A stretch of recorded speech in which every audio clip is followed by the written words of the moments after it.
Olá, tudo bem? Hoje faremos a resolução da prova do PAS 2, PAS segunda etapa, de 2017, subprograma 2016-2018, caderno óleo. Vamos fazer nossa revisão através da resolução de alguns itens desse caderno, ok? E vamos começar pelo item 33. Antes vamos ler o enunciado deste item, ok? Não sou lá uma pessoa muito das ciências, mas sou bastante curiosa. Também não sou prolífica o suficiente para criar poesias românticas, mas a curiosidade me faz gostar muito de aprender sobre física. E quando penso nas coisas mais básicas, tenho vontade de escrever sobre a beleza de uma onda longitudinal que só se propaga em meios materiais e que tem frequência na faixa entre 20 Hz e 20.000 Hz, que gera um fenômeno sonoro, o som. A audição faz parte do conjunto de sentidos associados com a sobrevivência. O choro de um neném é a primeira tentativa de comunicação. Um grito é uma arma de defesa. O canto de um pássaro é ferramenta de sedução. O som faz parte do cotidiano que conhecemos. O silêncio não. Principalmente para quem mora em zonas metropolitanas, onde mesmo à noite é barulhento. Sempre acho engraçado voltar para a casa dos meus pais, em uma cidade pequena, e ouvir o silêncio da noite. Grilos e, às vezes, uns gatos acasalando. Então, esse é o enunciado do item que a gente vai fazer agora, ok?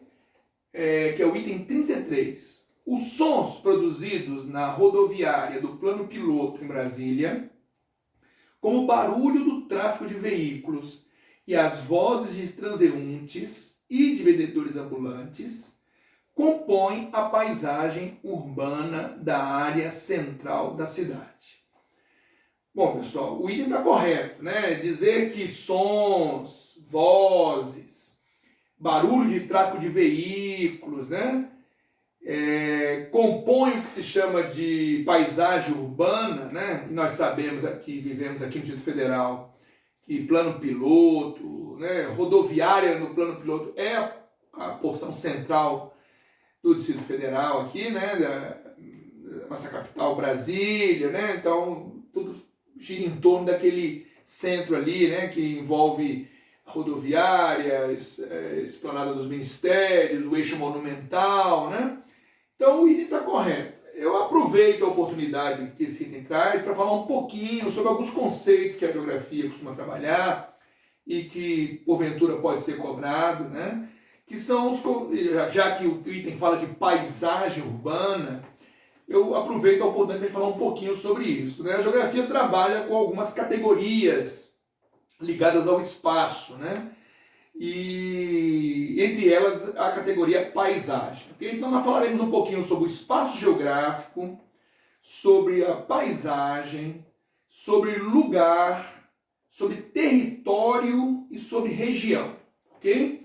Então vamos começar a falar sobre o espaço geográfico, que é o objeto de estudo da ciência geográfica.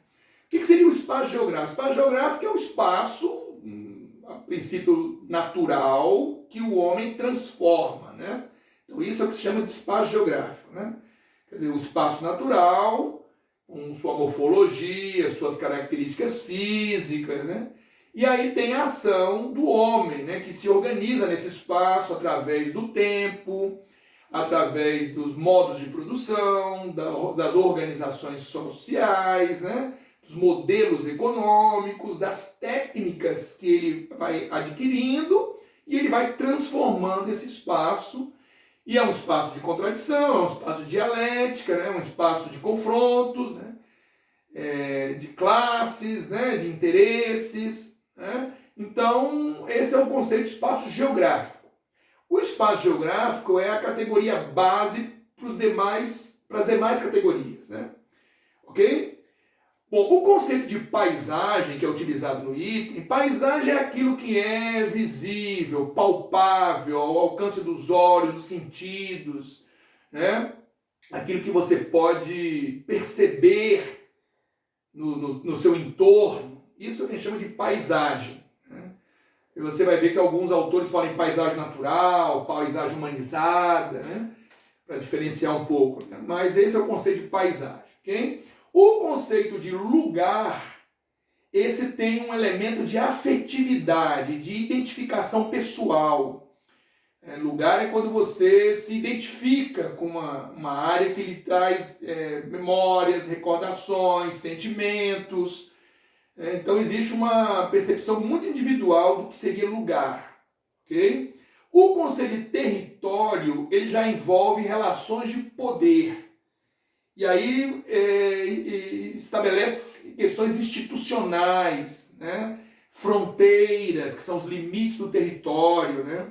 O território mais famoso é aquele que define o Estado-nação, né? O Estado-nação, um dos elementos para se configurar o Estado-nação é ter um território, né?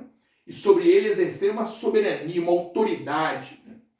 E defendê-lo, inclusive, né? A partir de leis que regulamentam esse território e, caso seja necessário, com o uso das forças armadas, né? Que representam um poder de força, um poder de polícia do Estado, né?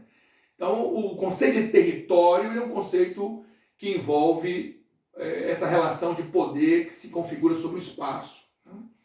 Existe um outro conceito derivado de território, que é o conceito de territorialidade, que se refere mais a uma estratégia de grupos para poder afetar, influenciar, dominar determinadas porções do território, né? Então aí, inclusive a territorialidade ela se dá no âmbito da cultura, do gênero,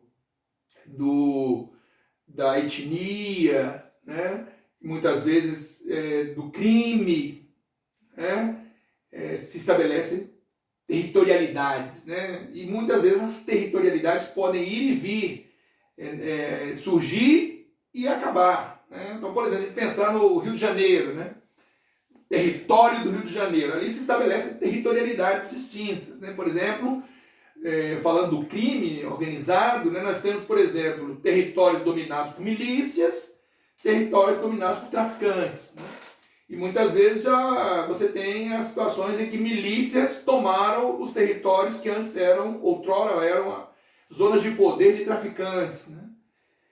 Então, assim, tem espaços que durante o dia, uma determinada grupo, uma determinada organização social, um determinado aspecto sociocultural se impõe num determinado território. E à noite, no mesmo território, um outro grupo, uma outra organização, com outros fins, se estabelece no mesmo território, que eles se superpõem, né, muitas vezes, né? Então eu posso ter de dia o setor comercial sul, um lugar de comércio, de atividades, serviços, né? E à noite eu posso ter ali um terreno da prostituição, um terreno do tráfico de drogas, no mesmo território, mas se sobrepondo entre o claro e o escuro, vamos dizer assim, né? E o outro conceito é o de região, né? Que costumam ser porções do espaço que são definidas por características comuns, né? Que definem uma determinada porção, que você individualiza aquela porção do espaço por características que são comuns ali dentro do que foi traçado como região, né? Isso geralmente tem um caráter didático, no âmbito da gestão, das políticas públicas, né? Mas existem vários critérios que você pode utilizar para dividir, para regionalizar os espaços, ok? Então aproveita esse item, o 33, para a gente falar um pouquinho sobre essas categorias. E lembrando que a paisagem urbana, ela envolve vários elementos, né? Tanto fluxos, materiais, imateriais, objetos, ações, modelos organizacionais, né? E você vai falar até em paisagem sonora, né? Porque o item fala sobre a questão da poluição sonora, né? Dos sons que isso produz.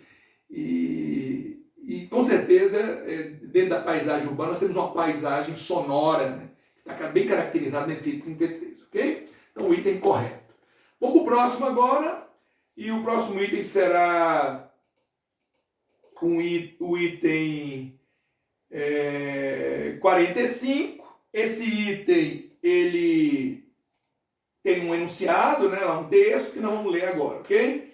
Tem uma imagem de um quadro, né, e o texto vem logo em seguida. A redenção de Can é uma pintura a óleo sobre tela realizada pelo pintor espanhol Modesto Brocos, em 1895. A obra aborda as controversas teorias raciais do fim do século XIX e o fenômeno da busca do embranquecimento gradual das gerações de uma mesma família por meio da miscigenação. Encontra-se observada no Museu Nacional de Belas Artes do Rio de Janeiro.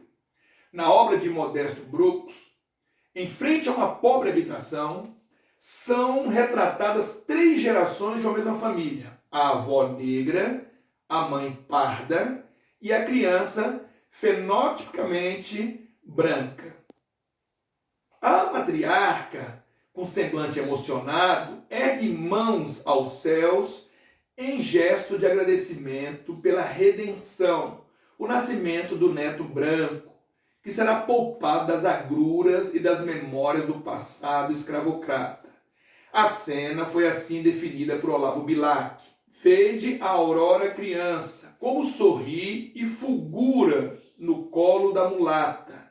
Aurora, filha do dilúvio, neta da noite. Cã está redimido. Está gorada a praga de Noé. O título é uma referência ao episódio bíblico da maldição lançada por Noé sobre seu filho, Cã, e todos os seus descendentes, conforme relatado no livro do Gênesis. Punindo Cã por zombar da sua nudez e embriaguez, Noé profetizou que ele, Cã, seria o último dos escravos de seus irmãos, conforme relatado por Alfredo Bose. A crença popular de que os descendentes de Cã seriam os povos de pele escura de algumas regiões da África, além das tribos que habitavam a Palestina antes dos hebreus, serviu por muito tempo como argumento de ideólogos e mercadores para validar, durante o período colonial e ao longo do Império, o tráfico de escravos africanos para o Brasil. O pecado de Cã seria assim um evento fundador de uma situação imutável e a justa punição divina de todo um povo. O item 45 diz: infere-se do texto que a política do embranquecimento, implantada no país durante o segundo reinado, foi um dos fatores responsáveis pela eliminação do racismo no Brasil, consolidada no início do século XXI. Bom, pessoal, o item está explicitamente errado, né, quando ele fala em eliminação do racismo no Brasil. Sabemos que isso não é verdadeiro, né? Antes de falar um pouco sobre a questão do racismo no Brasil, gostaria de fazer uma referência a essa política do embranquecimento, segundo o reinado, que é o período que vai a partir de 1840, né, até o final do Império, quando vem a República, né? É o período que o Dom Pedro II governou o Brasil, e realmente nesse período coincide com as teorias raciais que estavam mundo afora, propagando a superioridade branca ariana, né, sobre os demais grupos étnicos, os princípios da eugenia, né, todo esse debate que mais tarde influenciará, por exemplo, os nazistas, a teoria da raça pura superior ariana de Hitler, né? Então Hitler não tirou isso do nada, né? Isso já vinha sendo discutido desde o século XIX, pela ciência, inclusive, né? Tentando provar a superioridade branca. E no Brasil tivemos defensores dessa teoria, com certeza. Chegamos a ter um representante num primeiro encontro internacional sobre questões raciais que aconteceu em Londres, né, no início do século XX, onde proferiu lá discurso, foi elogiado, né, pela forma como o Brasil estava conduzindo o seu problema negro, né? Então, assim, havia toda uma preocupação e uma tese de que se houvesse uma contínua miscigenação da população brasileira, né, o elemento negro iria desaparecer, né? e o elemento negro era visto como um problema, né? O cidadão. E aí tem toda uma teoria que você está vendo, tem alguns querem se apoiar até em relatos bíblicos, né? Em conclusões, né? Em extrapolações que se fez a partir da leitura bíblica, né? Então, tá correta essa parte de falar sobre essas questões de tentativa de embranquecimento, né? Desde a vinda do Dom João VI em Vida da Família Real, em 1808, o Dom João VI já houve a preocupação de estimular a vida de imigrantes europeus para compor uma força militar branca, né? Para ocupar o sul, né? Predominantemente com povos europeus, né? Inclusive houve um incentivo, né? Entre 1827 e 1929, né? Quer dizer, durante um século, o Brasil estimulou e recebeu cerca de 2,5 milhões de imigrantes só no estado de São Paulo, né? Houve uma forte política para estabelecer o branqueamento da população no estado de São Paulo, trazendo europeus para substituir os escravos. Aí tem a ver também com as leis Eusébio de Queiroz, em 1850, proibiu o tráfico, né? Depois tivemos a Lei Áurea, né, em 1888, que proibiu a escravidão no Brasil, e também para substituir a mão de obra dos negros das lavouras, estimulou-se a vida dos europeus, né? Que por condições também precárias às vezes na Europa, se deslocavam para cá em busca de uma vida melhor, né? Então, houve realmente essa política e acreditou-se nessa possibilidade de branqueamento, né? Mais tarde substituiu essa teoria do branqueamento, a partir da década de 30, pela outra tese, né, da democracia racial, né, de que o Brasil vive uma verdadeira democracia racial, né? Defendida lá pelo Gilberto Freire no Casagrande Senzala, a partir lançado nos anos 30, né? Que, na verdade, isso também cobre muito da questão do racismo no Brasil, né? Achar que nós vivemos uma democracia racial, uma harmonia racial, que não é verdade, né? Nós vivemos uma tensão racial muito grande. Não chegamos aos confrontos maiores, porque o racismo no Brasil ele não se dá de forma muito explícita, né? Até porque há uma legislação que proíbe e condena crime de racismo, é um crime inclusive inafiançável, né? Existe o racismo e a injúria racial. A injúria racial não é inafiançável, né? Mas o racismo, quando você impede o acesso de uma pessoa, né? Impede que a pessoa tenha o mesmo direito de acessar bens e serviços e vagas de emprego, né? E se isso for caracterizado, isso é um crime de racismo. Quando você tem uma ofensa por conta da cor da pessoa, da sua origem étnica, isso aí se enquadra em injúria racial, né? Tivemos recentemente no nosso país uma situação que gerou inclusive um debate público, né, da morte de um negro, né, que inclusive é bom que a gente faça uma diferenciação. O IBGE classifica como negro pretos e pardos, tá? Quando a gente fala de negro, nós podemos estar falando de preto ou de pardo, né?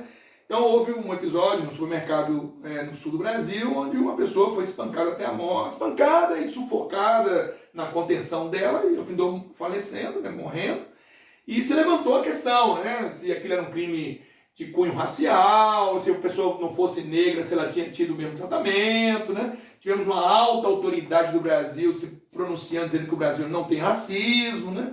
E que racismo tem nos Estados Unidos. Lá e aqui tem racismo, né, pessoal? Só que lá é mais explícito, com isso os negros se organizam melhor, expõem mais o problema, se lançam mais a protestar, né? E aqui existe uma nuvem que diz que está todo mundo vivendo em harmonia, né, e alguns até querem pregar que não há racismo, mas basta olhar as estatísticas que você vai ver que o Brasil é um país racista, com certeza. Nossa população negra, que é preta mais parda, hoje já se aproxima de 55%. O Brasil já é um país de maioria negra, né, preta e parda. E quando você vai ver os dados, você vai ver na renda, por exemplo, né, a diferença de renda entre a população negra e a população branca é na ordem de R$ 1.300, né, para ocupar funções semelhantes. Então, você vê na renda, você vê no desemprego, né? Desemprego entre negros, melhor, entre pretos, né? 14%, né? 14,6%, entre pardos 13,8%. E entre brancos? E entre brancos, em torno de 11,9%, né? Então, quer dizer, há uma diferença clara, por exemplo, no desemprego. No analfabetismo, né? Os negros têm uma taxa de analfabetismo de 9,9%, né? Os brancos de 4,2%. Ensino superior, né, de 25 anos ou mais, completo, né? A taxa de brancos que têm o ensino superior completo é de 22,9%. Entre os pardos e pretos, né, que são os negros, é 9,3%. Né? Anos de estudo, os pardos e pretos, que são os negros, têm 8,7 anos de estudo em média. Os brancos têm 10,3%. Né? Assassinatos, né? Enquanto entre pretos, por exemplo, a taxa de assassinato é 40 para cada 100 mil, entre brancos é 16 para cada 100 mil. Né? Então, morre bem mais negros do que brancos. Né? Se eu vou na violência policial, né, eu vou ver que a violência policial é marcada também pelo racismo. Né? Enquanto tanto entre os policiais morrem mais negros, como os policiais matam mais negros. 75,4% das pessoas mortas pela polícia são negras. Né? 51,7% dos policiais mortos são negros, né? Embora eles só representem um terço da corporação. Quanto à violência, por exemplo, contra a mulher, né? 61% dos feminicídios contra mulheres negras, né? 66% dos homicídios contra mulheres são negras. Né? O jovem negro tem 2,7 vezes mais chance de morrer que um jovem branco. Né? Enquanto entre 2007 e 2017 a mortandade de negros por violência aumentou em 33%, né? Entre brancos aumentou só 3%. Né? Então você vê que esses números se expressam, né, na população carcerária. Né? Os negros representam 64% da população carcerária. Né? Nos cargos de gerenciamento, né, 68% dos cargos são de brancos. Né? Nas eleições, né, as últimas que tiveram para deputado federal, por exemplo, em 2018, 75% dos eleitos para compor o plenário da Câmara eram brancos. Né?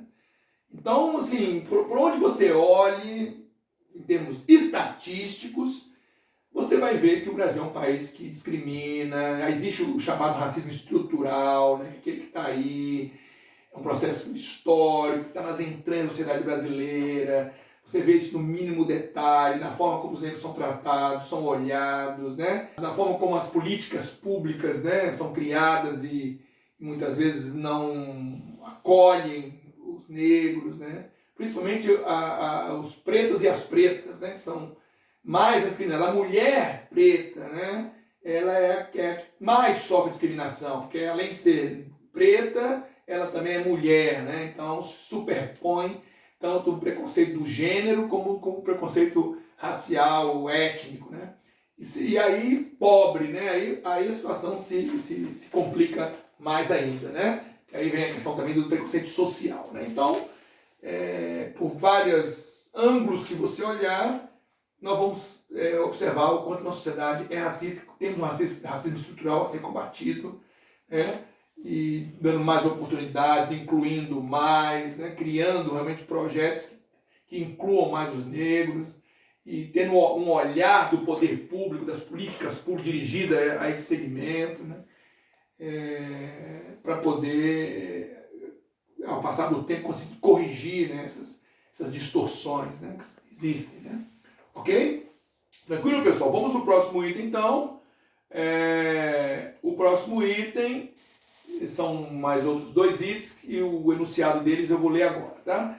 De acordo com dados da Organização Mundial de Saúde, a poluição do ar é o principal problema ambiental da atualidade. Fenômenos como o efeito estufa, destruição da camada de ozônio, inversão térmica e chuva ácida têm afetado muito a população mundial e o planeta como um todo. Item 66. A renúncia dos Estados Unidos ao Acordo de Paris, que trata das mudanças climáticas globais, respaldou-se na agressiva política industrial chinesa, que tem o carvão mineral como principal matriz energética. Pessoal, esse item ele está errado. Vamos dizer por quê. Os Estados Unidos, na era do Trump, realmente renunciaram ao Acordo de Paris, que tinha sido assinado pelo Obama em 2015. E o Trump prometeu em campanha que, se fosse eleito, ele renunciaria ao acordo. E realmente ele se retirou do acordo. Agora, o Joe Biden diz que vai voltar ao Acordo de Paris, né? O recém-eleito Joe Biden. Esse Acordo de Paris, o que ele propôs? Ele é um sucessor do famoso Protocolo de Kyoto, né? O Protocolo de Kyoto foi assinado em 97, que propõe uma redução de 5,1% das emissões dos países, né, que ratificassem o acordo. Essa redução seria feita entre 2008 e 2012. Só que o Protocolo de Kyoto, ele tinha dois grupos de países: os países desenvolvidos e os países que ainda estavam em processo de desenvolvimento, como alguns chamam, né, os subdesenvolvidos, né, quer dizer, os centrais e os periféricos. Os centrais que ratificavam o acordo tinham a obrigação de cumprir a meta. E os países periféricos, eles tinham o compromisso, mas não tinham a obrigação com a meta. E isso gerou um desacordo dentro do protocolo, né, um certo mal-estar. Terminado o prazo para o de Kyoto, ele ficou, a princípio, sem um sucessor, foi até prorrogado, né, porque dentro dos encontros que todo ano ocorrem, as famosas COPs, né, a Conferência das Partes para a Mudança Climática, a Convenção Quadro da ONU, né, que são as conferências organizadas pelo IPCC, o Painel Intergovernamental de Mudança Climática da ONU, né, todo ano acontece uma conferência para discutir as questões relacionadas às mudanças climáticas. E nesse acordo que teve em Paris, em 2015, conseguiu-se alcançar um novo acordo, né? Porque desde que o Protocolo de Kyoto tinha chegado ao fim, ele foi até prorrogado, né? Ele terminou em 2012, né? Prorrogaram porque não conseguiram um consenso em encontros anteriores. E aí conseguiu-se chegar a um acordo histórico, onde China e Estados Unidos são os maiores emissores do mundo. Conseguiu chegar a um consenso, né? E o Acordo de Paris, ele propõe, não tem uma meta específica, propõe que todo mundo vai fazer o máximo de esforço para reduzir suas emissões e não permitir que o planeta se aqueça por mais do que 2 graus nesse século que estamos atualmente, né? Quer dizer, na verdade, a maioria vai se esforçar para, no máximo, um aumento de 1,5 grau nesse século, né? Considerando que já houve um aquecimento do planeta desde a Revolução Industrial até os dias de hoje, né?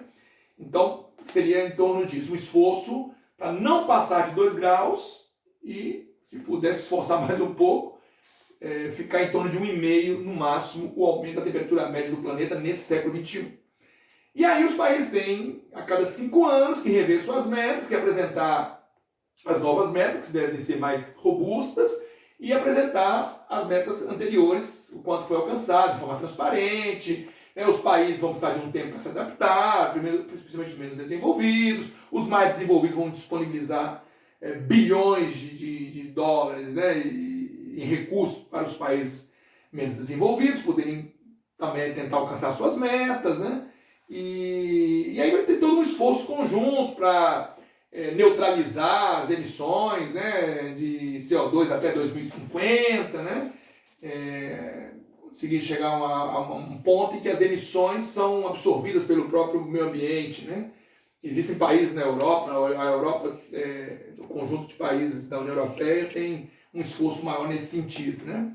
E aí, o argumento que o Trump usou para sair é que ele até fez um Twitter lá sobre, na época, né, que ele saiu do acordo, dizendo que aquecimento global era uma criação chinesa para tirar a competitividade da indústria americana, na medida que os Estados Unidos aderissem ao Tratado de Paris e para reduzir suas emissões, né, ele iria afetar diretamente a indústria do carvão, do petróleo, né, e com isso haveria uma queda de produtividade, uma queda de geração de riqueza nos Estados Unidos, né, a busca por energia renovável, limpa, por equipamentos mais eficientes, tudo isso envolveria investimentos, gastos, né? E isso aumentaria o custo da produção americana e cairia a sua competitividade. Então ele acusava a China, na verdade, disso, né? O Trump não entrou nessa questão. Realmente a China tem uma política industrial baseada em carvão, isso é verdade, né? Por isso que ele é o maior emissor do planeta, são os chineses, né? Correspondem a cerca de 26% das emissões, né?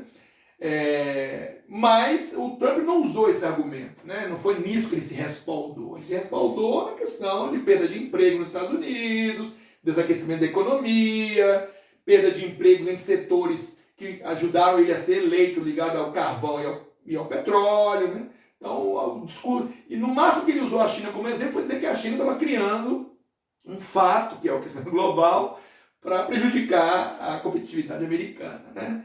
Mas ele não entrou nesses meandros de que a China tem carvão mineral como matriz energética e isso torna a política dela mais agressiva, né? Na verdade, eles reclamam muito da questão da subvalorização cambial, da desvalorização da moeda chinesa, né?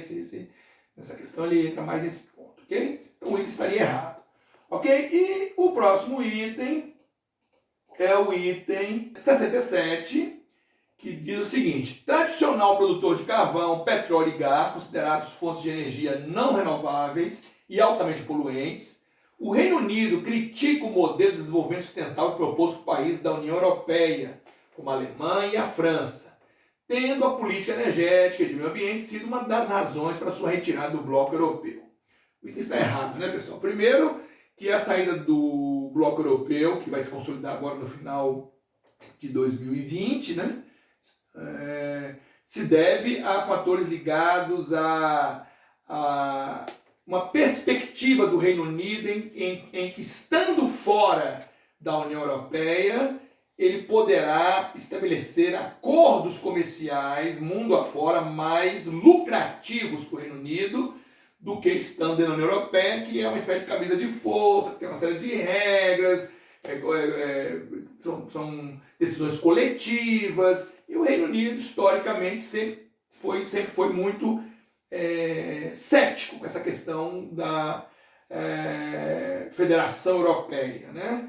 E claro, com a crise mundial a partir de 2008, né, com o desemprego, com a imigração crescente de africanos e asiáticos para dentro da Europa, isso tudo mexeu muito com a opinião pública no Reino Unido, né? E provavelmente até uma manipulação da opinião pública por meio de empresas como a Cambridge Analytica, que através de dados coletados dos cidadãos do Reino Unido, através do Big Data, né, que é aquele conjunto de informações que está na nuvem, eles, de certa forma, manipularam campanhas para influenciar o eleitor, né? Até isso já foi denunciado, né? Mas o fato é que o Reino Unido, inclusive, já adotou medidas, já adotou legislação, inclusive, para poder se adequar às metas estabelecidas no Tratado de Paris, né? Foi a primeira grande nação mundial a fazer isso, né? Inclusive de automóveis que vão ser fabricados só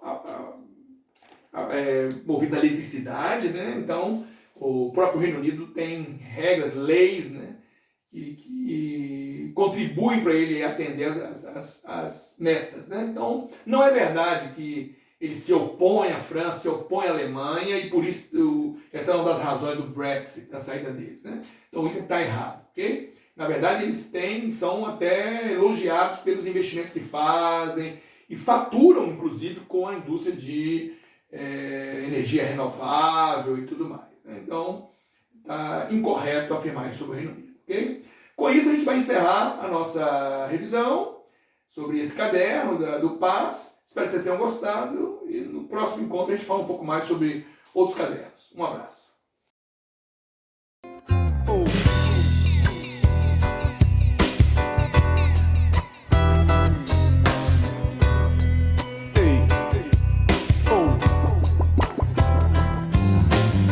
Quando você for convidado pra subir no adro da Fundação Casa de Jorge Amado, pra ver do alto a fila de soldados quase todos pretos, dando porrada na nuca de malandros pretos, de ladrões mulatos e outros os quase brancos, tratados como pretos, só pra mostrar aos outros quase pretos, e são quase todos pretos.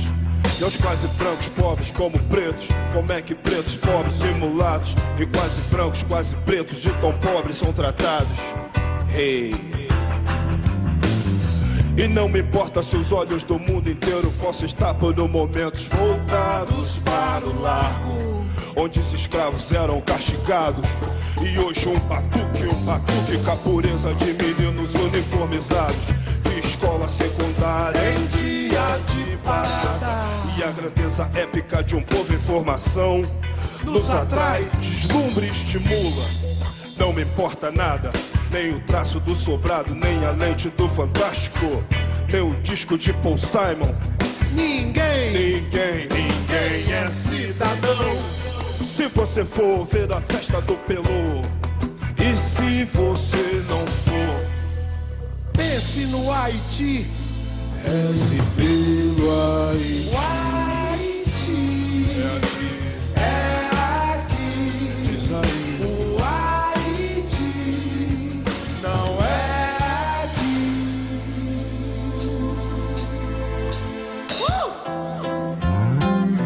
E na TV se você vira um deputado em pânico, mal dissimulado, diante de qualquer, mas qualquer mesmo, qualquer plano de educação que pareça fácil e rápido, e vá representar uma ameaça de democratização do ensino de primeiro grau.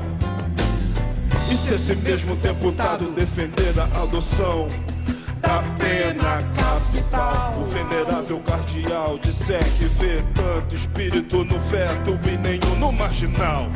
E se ao furar o sinal, o velho sinal vermelho habitual, notar um homem mijando na esquina, na rua, sobre um saco brilhante de lixo do Leblon. E quando ouvir o silêncio sorridente de São Paulo diante da chacina,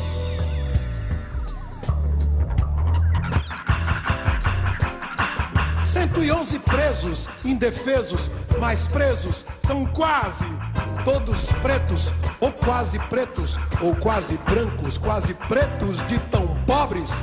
E pobres são como podres. E todos sabem como se tratam os pretos. E quando você for dar uma volta no Caribe, e quando você for trepar sem camisinha e apresentar sua participação inteligente no bloqueio a Cuba, pense no Haiti. reze pelo Haiti.